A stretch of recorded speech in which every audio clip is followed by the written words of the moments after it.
Broadcasting the information the mainstream media won't touch. This is The Richie Allen Show in association with DavidIke.com.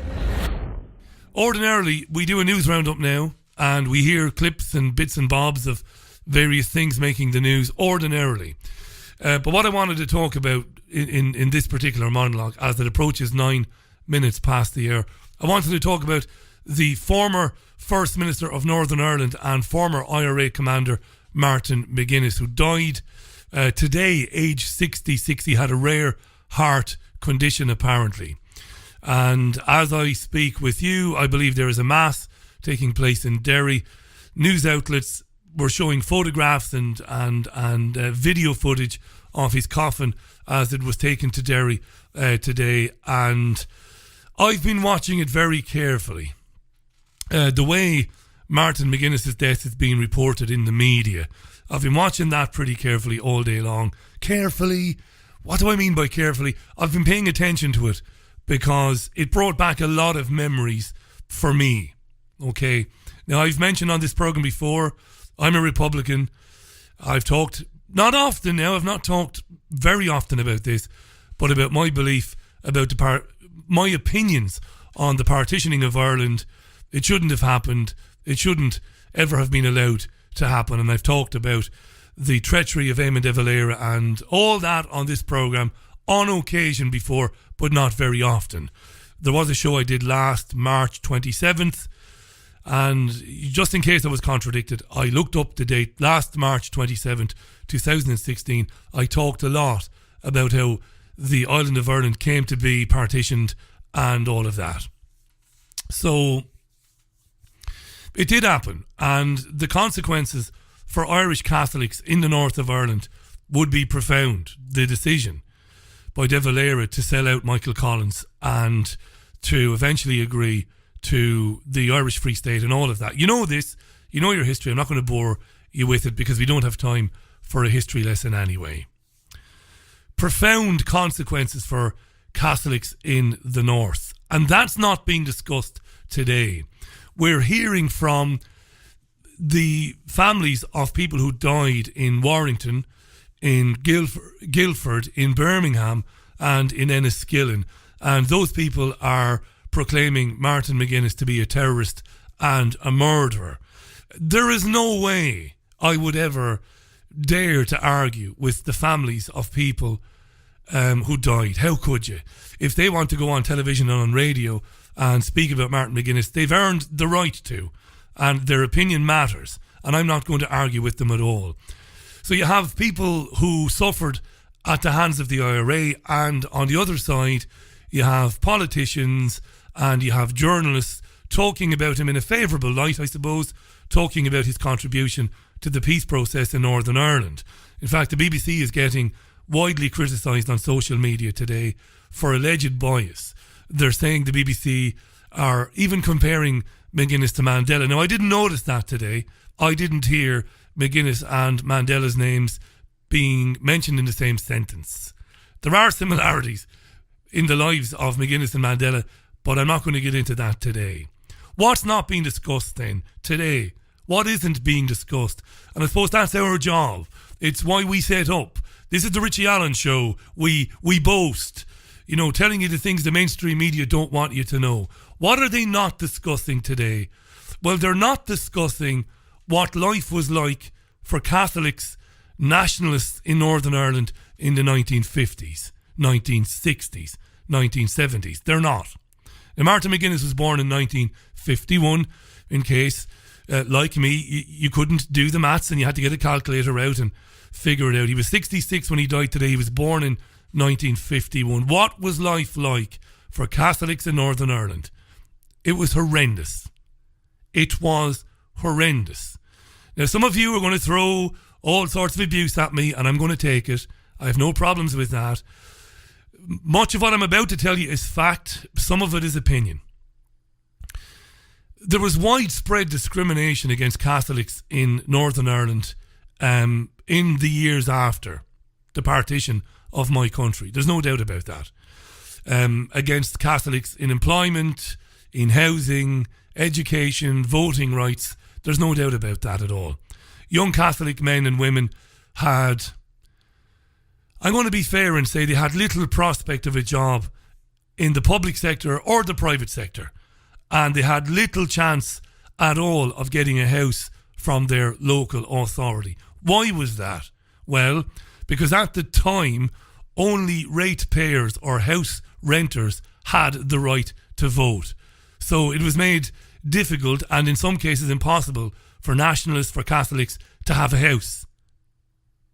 Now, the harsh and brutal treatment that nationalists and Catholics received at the hands of the RUC, even before the escalation of violence in the 60s and 70s, the treatment of Catholics was shocking. It was worse than shocking. It was disgraceful. So this is what they were putting up with. Protestant schools were funded and equipped with the best of everything. Catholic schools were left to fend for themselves. It was apartheid. That's not an exaggeration. And the people of the Republic of Ireland and the politicians of the Republic didn't give a damn about their brethren in the North. They didn't give a damn about them. And I'll talk more about that in a minute and how that shaped me as a person, as a commentator and as a journalist. Now, Terence O'Neill became the Prime Minister of Northern Ireland in 1963. He, I believe, looking back, wanted to address the problems in the province. He wanted to. The problems with respect to the discrimination against Catholics I've just touched upon there. Now, he met with the Irish Taoiseach, who was at that time Sean Lemass.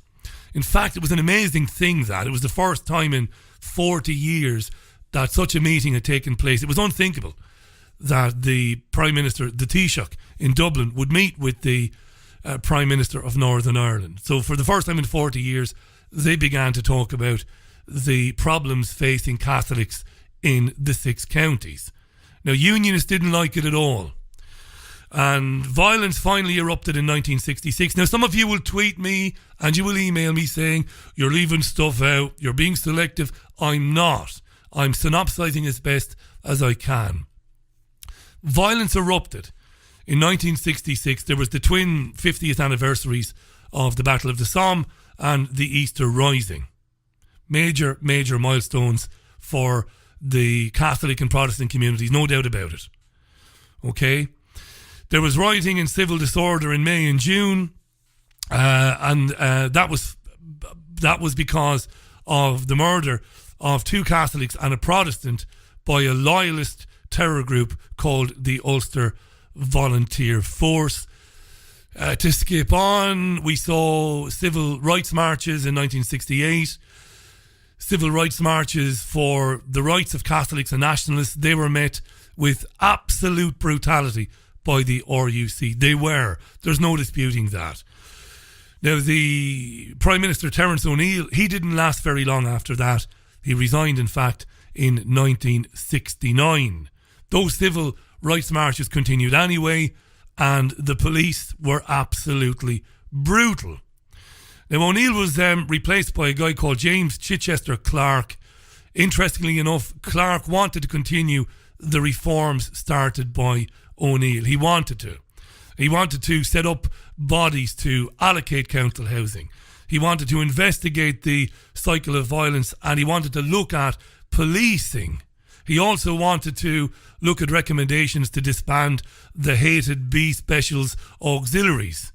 He wanted to look at disarming the police in Northern Ireland, and he wanted to look at setting up the Ulster Defence Regiment. Okay, these were things he wanted to do, James Chichester Clark.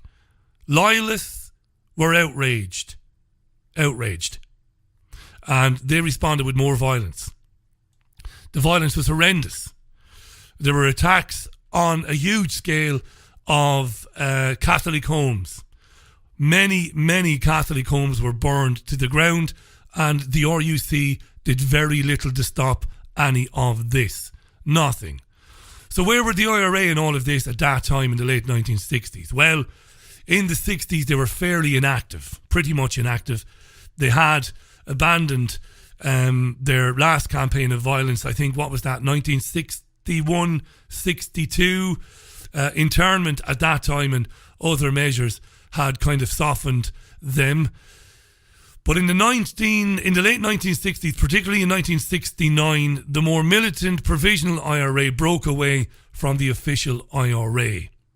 Why? Because of what they saw as the official IRA's inability or unwillingness to support Catholics and nationalists and their rights. So the provisional IRA supported civil rights, the defence of the Catholic community, and of course the unification of Ireland. Now at this time, in the late 60s, loyalist paramilitaries were mobilising too, the UVF and the UDA.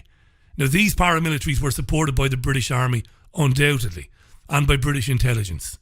By 1971, Chichester Clark was gone, and he was replaced as Prime Minister of Northern Ireland by a guy called Brian Faulkner, who undoubtedly will be remembered by history as a world-class moron, because he reintroduced internment, which, in case you don't know, is detention without trial, which targeted Catholics, of course. It didn't target loyalists, and it was unsuccessful anyway because no provisional IRA soldiers or officers were ever captured. So this fostered more anger, more hatred, and further discontent, and that was followed by Bloody Sunday. I'm not going to tell you about Bloody Sunday because you know it already. 13 demonstrators were shot and killed by the Parachute Regiment at a civil rights march in Derry. A later victim dying of wounds sustained on the day. Now, as a result of the killings in Derry, more people wanted to join the IRA, and even more British troops were sent to Northern Ireland. And I'm not going to tell you any more, because you know the rest of it. And this is the world that Martin McGuinness grew up in. So he's been called a murderer today. Now, I'm not going to argue with the victims' families. I want to reiterate that. Victims of IRA violence, I wouldn't dare to do that. Who could accept a bomb being placed in a pub, killing people, playing dominoes, drinking beer, men, women, sometimes children, Guildford, Birmingham, Warrington, Enniskillen, different again.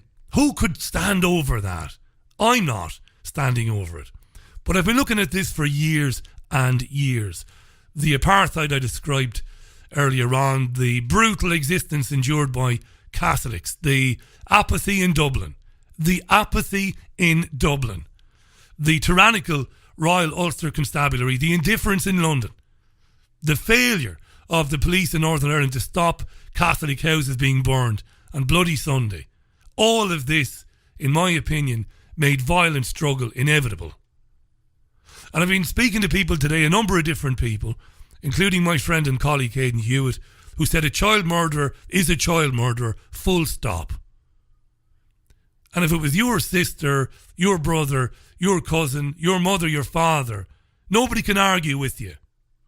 But the rest of us have to look at it more dispassionately than that. And I can't sit here and say that I wouldn't have been like Martin McGuinness if I grew up in that environment. What other options were on the table? What other options were on the table? Now, I'm not in any way seeking to justify the bombing of innocents. They should never, whoever sanctioned the bombings of pubs, the bombings of Remembrance Day parades, that should never have happened. That's disgusting. There is no justification for it. But targeting the British Army,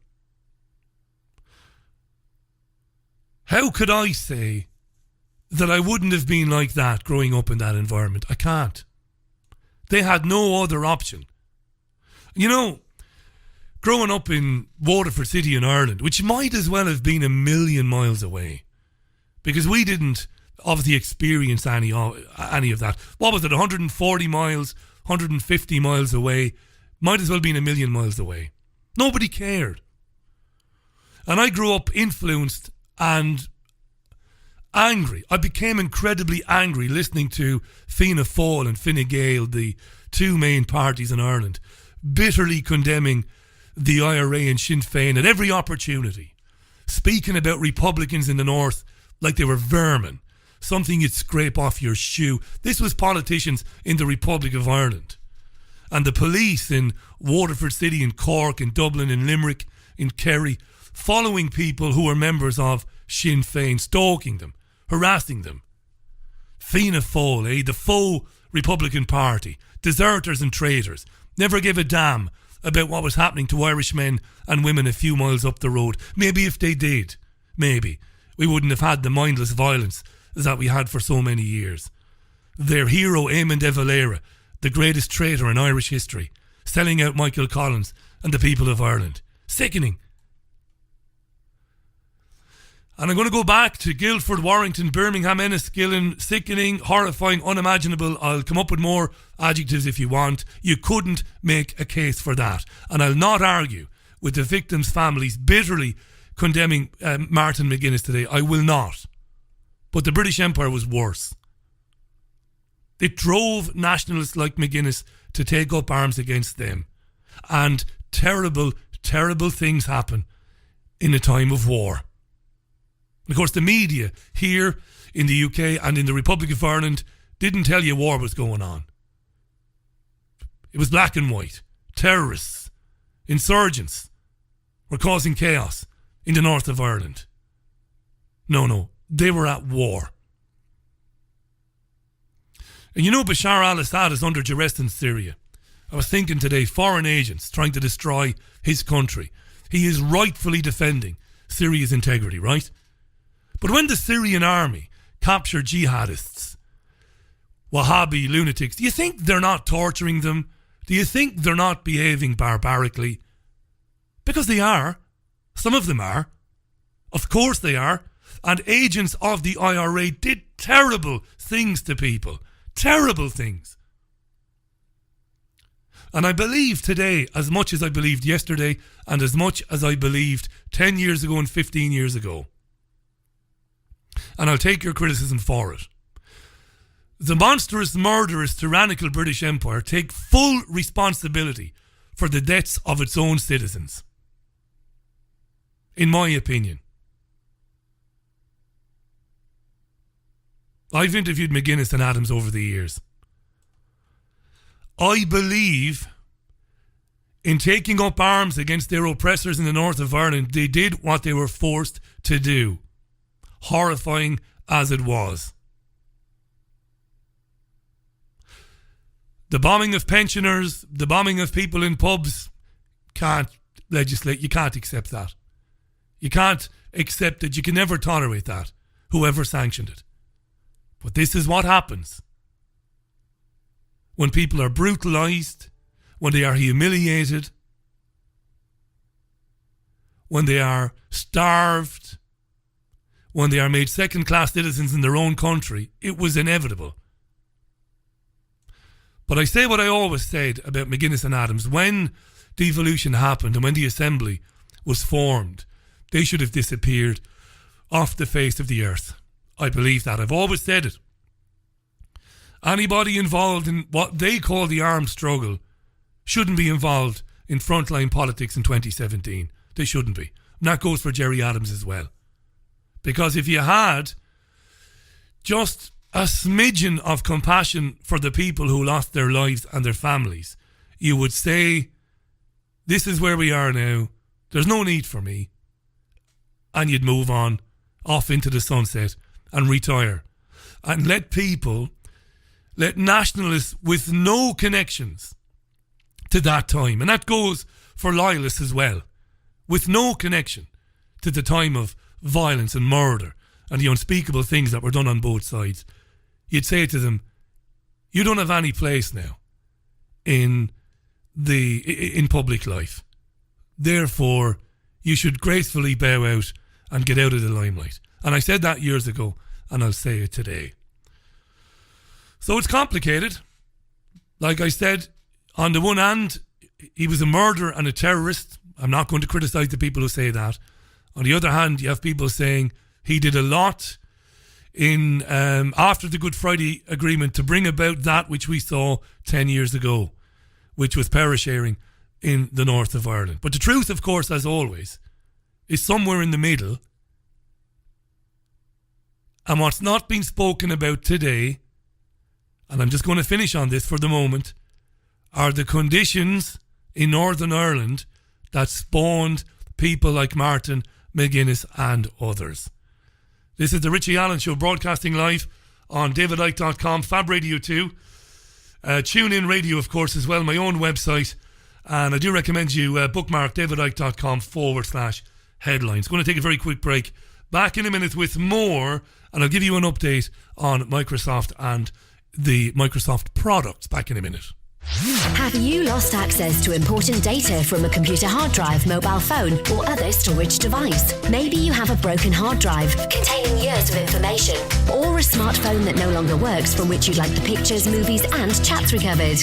If you would like to recover data from any type of digital device, including desktop and laptop computers, external hard drives, cameras, smartphones, NAS, and RAID servers, then contact Data Clinic today at dataclinic.co.uk now. Looking to arrange a mortgage? Confused by all the deals available? Let Manchester Mortgages do the work for you. Take advantage of our free mortgage review offer throughout February and March and see if we can save you money. We are whole of market brokers with access to hundreds of mortgage schemes across the UK. Call us on 0161 706 0242 or go to manchestermortgages.co.uk. Your home may be repossessed if you do not keep up repayments on your mortgage. Manchester Mortgages are a trading style of Mortgages for You North West Limited, who are authorised and regulated by the Financial Conduct Authority. There's a place high in the mountains of Spain, a sanctuary where souls gather from all around the globe to learn about themselves and experience powerful changes in the way we see our world. They become awakened to their gifts and their power to heal others. Become part of this ever-growing worldwide family of unique, pure energy healing practitioners. Discover how amazing you truly are. Go to www.markbayerski.com. It could just change your life forever. Virtually every transaction that involves a child is valuable to somebody. We intend to show everyone the real reason children are being removed at an alarming rate. No, this is awful. The baby's not been seen by the doctor or nothing. They are psychopathic. They have got the legal right to kill children now, because that's what they do. Traffic 2, available now at premiumpictures.co.uk. Do not invest another pound of your money until you've heard this message. Jim Rickards here, best-selling author of Currency Wars and The Death of Money. But today I'm urging you to claim a free copy of my new best-selling book. Visit newcaseforgold.co.uk for full details. Inside, I reveal why gold could soar to $10,000 an ounce and how to make sure you own enough of the right type of gold. To get your copy dispatched today, go to newcaseforgold.co.uk now. This book will change everything you think you know about investing in gold. Visit newcaseforgold.co.uk today. Right, welcome back to the programme. The problem is, I'm hearing from friends of mine in the United States that in some areas of the US, the Microsoft issues have resolved themselves. But here, we're not able to log on to Skype yet. I've just been chatting with on email with Dana Durnford. I've invited Dana to come back on another day this week. But Gerald Salente tells me that he's able to use Skype out of his office in Brooklyn, but we can't, and that's a huge problem for us even because, as I mentioned earlier, we're very heavily dependent on it. That's my phone going off in the background. The Outlook is back working. The Outlook service is back working, so I'm able to communicate with people through Outlook because my show email and my private email are both Outlook at the moment, but Skype is not yet connecting. So we've lost Dana anyway this hour. We'll hang about a bit and we'll see does it resolve itself, and if it does we'll get Gerald on, but if it doesn't we're going to just give it up as a bad idea, to be honest with you. Number of tweets on what I was saying on the Martin McGuinness story on what has transpired today. I'll scroll down and I'll read those, but I need a couple of seconds to do that. So while I'm doing that, let's have some music from The Who. At 26 and a half minutes to the top of the hour on your Richie Allen Show on davidicke.com.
Yeah, The Who substitute on the Richie Allen Show for Tuesday, March 21st, 2017. 23 minutes to the top of the hour.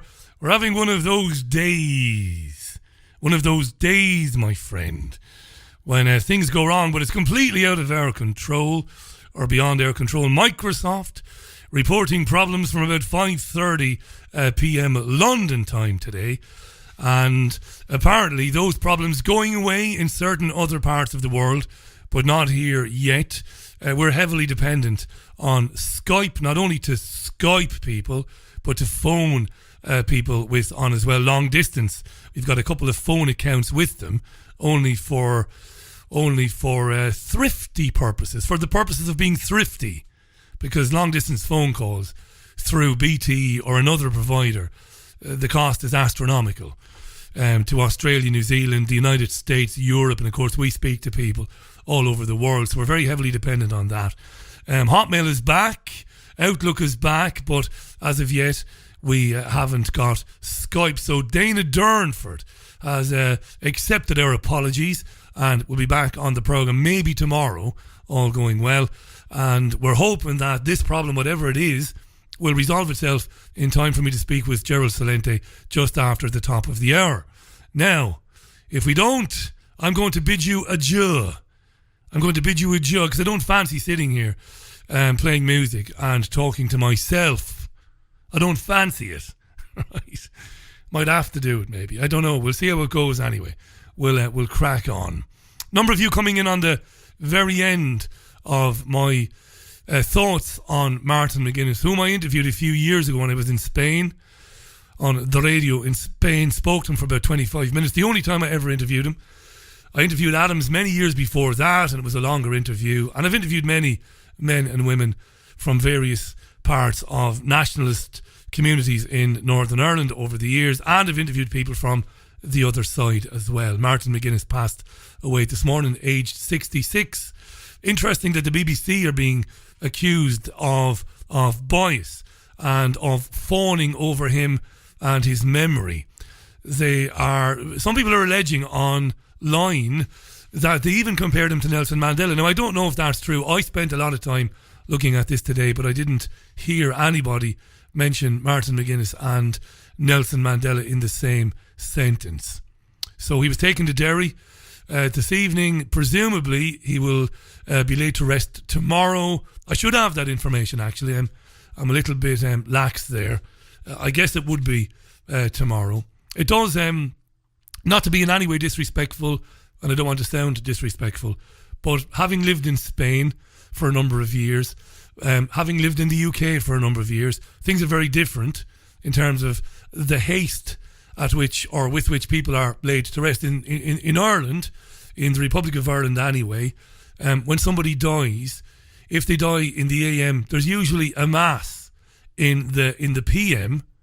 The person might be laid out in a chapel for people to pay their respects, the open coffin that day, and quite often the following morning, the funeral. You have the funeral. The actual burial takes place. So it's an extraordinary thing, and the people not from the Republic of Ireland, they can't understand it. Of course, traditionally, it doesn't happen so much now, but maybe it does in rural areas. But there used to be a 3-day wake, which often happened in the home of the deceased, where they would be laid out for people to see, and drink would be brought out, stories would be told about the deceased, and they would be waked.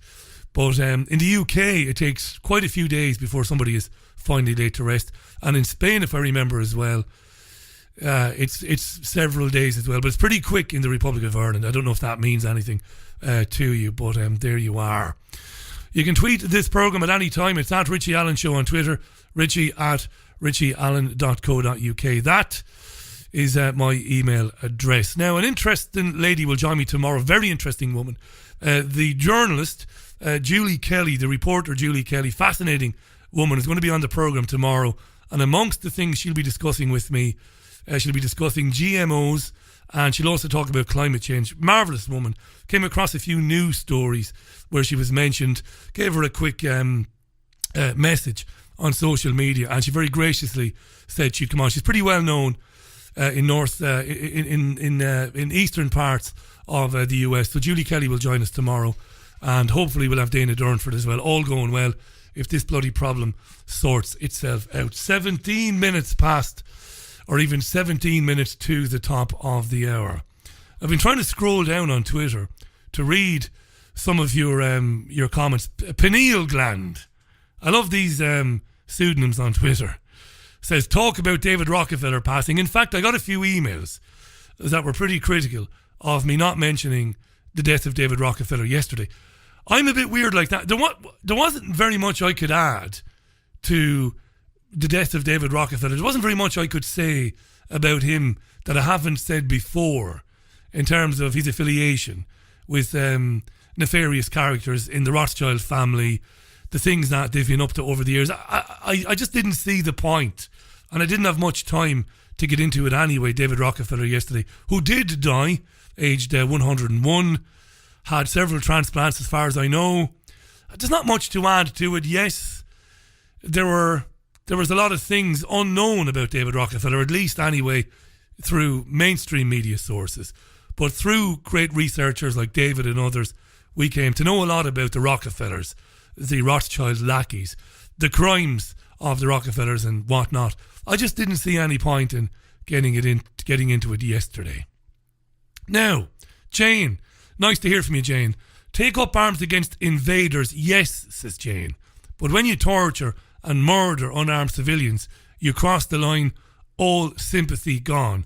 And Jane, like I was saying earlier on, the surviving family members of people murdered, whether it's by the IRA or by the UVF or the UDA, they would wholeheartedly agree with you, and I'm not going to disagree with you or criticise you at all. No way. Luga tweets, all I saw was pain. The Hyde Park bombing, the tours of my brother screwing him up, the same for the Irish. Madness, tweets Luga. Luga, thanks very much for your tweet. Base Ninja tweets, great recap of the Troubles, Richie. I'm not sure it was great, Ninja. I'm not sure it was great at all, but it's my opinion for what it's worth. Ninja said, you couldn't have said it any fairer than you did. Well, you have to be honest and say that your opinion is subjective. You know, the thing that drove me away from my country and the thing I hated, and for a long time I thought I hated Ireland. I've not been back to Ireland for 13 years. Not been anywhere near it. And I used to think I hated it. And I used to think I hated Irishness and the characteristics of Irish people, if you can quantify people, if you can assign characteristics to Irish people. I really fell out of love with the place. And when I made my peace with it, I realised that what I hated were those people in the 80s and the 90s. Jesus, I interviewed some of these people on WLR-FM when I started out. These people condemning Republicans, condemning terrorism, condemning violence, and never giving anything to the nationalists or the Catholics in the north of Ireland. Never tried to see it from their side or both sides. These Fianna Fáil, Fine Gael people who never gave a damn about what people were going through and the lives they had to live in the north for decades. I hated those people, those criminals, those liars like Charlie Haughey, who got a state funeral, a scumbag if ever there was one. You have another one in Bertie Ahern, should be locked up for the rest of his life. There's the guy who was talking about McGuinness today in glowing terms. You know, some of you who despised McGuinness and others like him, you might want to have a look at Bertie Ahern today, the finance minister who didn't have a bank account, who was getting loans of money from businessmen in Manchester. That's the Ireland I hate. That I'm not going to swear today. I'm not going to do it. 13 and a half minutes to the top of the hour. But I did. I got sick to my stomach of them. Martin Cullen from my city of Waterford. All these sleek, greasy Teflon scumbag politicians who would take any opportunity to condemn Sinn Féin, to condemn nationalists, to condemn Republicans to condemn terrorism. Never gave a damn for the people in Northern Ireland. Not just the nationalists in the Republic in Northern Ireland, but the loyalists either. Could never stand that. Could never identify. I could never reconcile that. You know, that nonsense. That privileged attitude. That sneering, condescending attitude towards what was happening in Northern Ireland. You know. So thanks very much for the tweets on that. JP in Manchester says, not one apology from McGuinness. Not even on a retrospective humanist level. He was no hero. Heroes save lives, says JP. Well, I've never called him a hero, and I wouldn't characterise him as a hero either. What I said to my friend Hayden Hewitt today, who runs liveleak.com and of course makes television programmes with me in Manchester, and he was very much in the camp of the victims' families. A murder is a murder is a murder. Full stop, says Hayden. And Hayden is very consistent on that. He'll condemn the barbaric, murderous behaviour of the Israeli Defence Forces. He'll also condemn murder coming from Hamas or coming from a Palestinian man or woman, whatever it happens to be. That's the way he is. And he's consistent. And that's how he sees the world, and he's entitled to see it like that. I ask myself, what would I do growing up in an open-air prison like that? Because it was in Northern Ireland. It was. Everything I described at the top of the programme was true. What would I do? What would I do when the RUC are attacking civil rights marches? What would I do knowing that the British Army and British intelligence were colluding with terrorists on the other side? What would I do if homes were being burned to the ground? You see, you can't sit there all pious and all, you know, holier than thou and say, oh, it's terrorism, it's filthy terrorism, no matter what way you look at it, Richie. Yeah, it's easy for us to say that, but live like that. I said to Hayden today, live in Gaza for a bit. I'm telling you now, if I lived in Gaza, the last thing I would do is run up to an Israeli citizen, a man or a woman, and stab them. I wouldn't do that. But would I be plotting the killing of and the retribution towards Israeli soldiers? I probably would. How could you say you wouldn't? Too much bullshit in the media. Nobody will tell the truth. If you were in that situation, if it's your children, what would you do?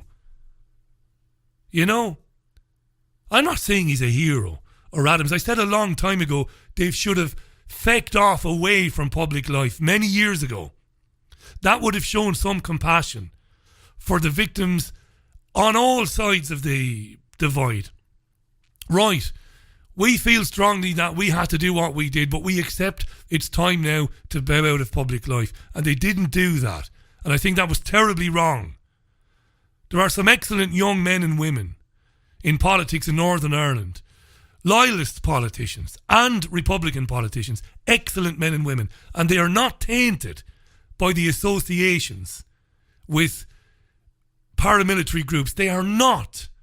And that's a good thing. McGuinness and Adams were. McGuinness was. Adams is. Shouldn't be there, I don't believe. Brian Broderick tweets Bertie. Hashtag the dig out.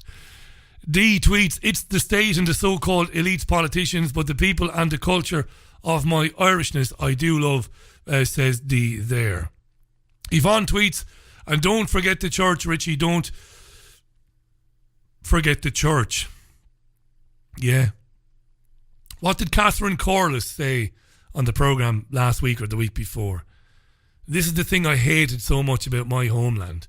And I know people used to email me for years going, you have this downer on Ireland, Richie. It's not the same. No, they weren't saying it's not the same. They were saying, isn't it the same everywhere else, Richie? Isn't it the same everywhere else, Richie? But it's my country. That's how I felt when I was a teenager and in my early 20s. I didn't give a damn about corruption in the UK or corruption in Thailand or in North America. It was my country. You know? Bodies being discovered in Tuam and the bishop saying a few prayers and telling the police in 1974, let's just forget all about it. So much of it, you know.